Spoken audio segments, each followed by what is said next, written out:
Assalamualaikum. Nak hantar parcel? Waalaikumsalam. Dek, hantar parcel. Tu artikel saya ni. Oh, kakak saya tu. Okey, COD RM50. RM50. Ha. Ha. Saya dek.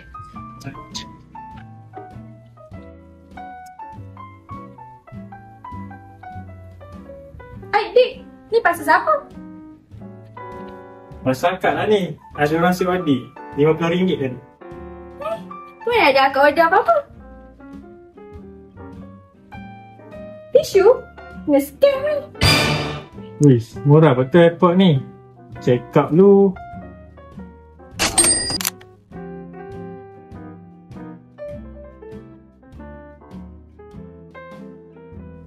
Yes, barang dah sampai.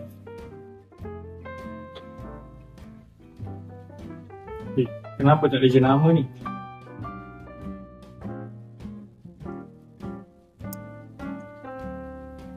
Wish, tak dengar pun.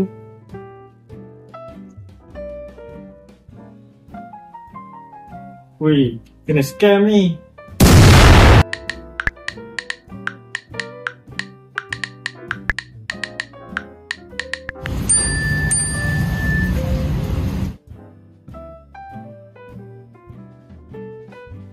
Yes, ada masuk. Check zip dulu. Okey, baik. Berfungsi. Okay, jom kita hantar.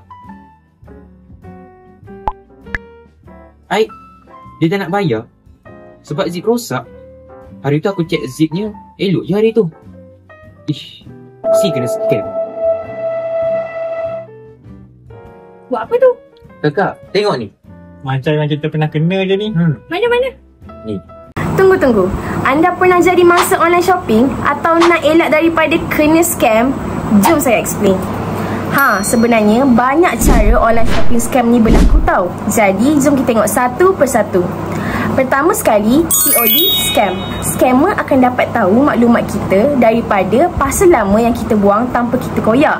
Daripada parcel tersebut, dia dapat tahu kita punya nama, alamat, nombor telefon. Lepas tu, dia akan hantar barang kosong atau barang murah dengan gunakan COD.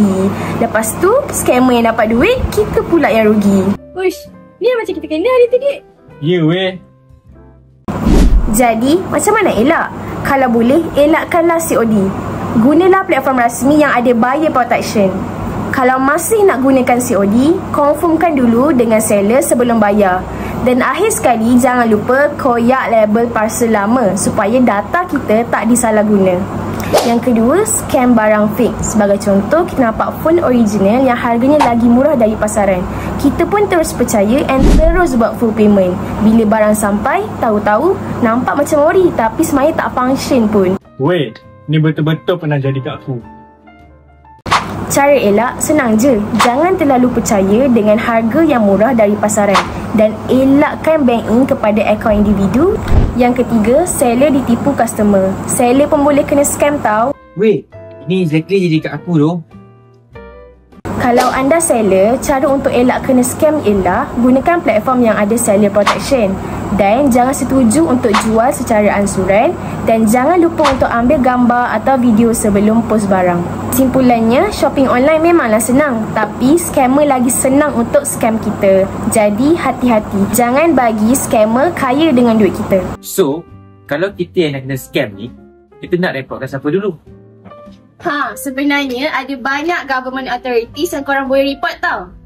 Okay, first, korang boleh report dekat polis. Nanti, polis akan buka siasatan. Dan kalau korang ada bukti macam nombor akaun bank scammer, nombor telefon dia, ataupun screenshot dengan scammer tu, dan semua benda tu akan bantu polis untuk trace the scammer.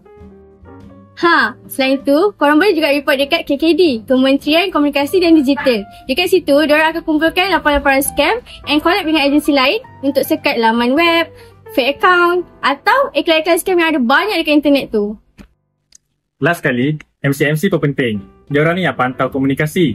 Macam SMS, nombor phone ataupun link scan. Kalau korang ada nombor scammer tu, pihak MC ni boleh sekat talian tu. Dan tak ada orang lain lagi yang boleh kena scan. So, kesimpulannya, kalau kita kena scam, kita jangan diam je. Kita report dekat polis, PKD dan MCMC. Biar diorang ambil tindakan. Kalau lagi cepat diorang ambil tindakan, lagi cepat scammer tu kena. Beware of scammer.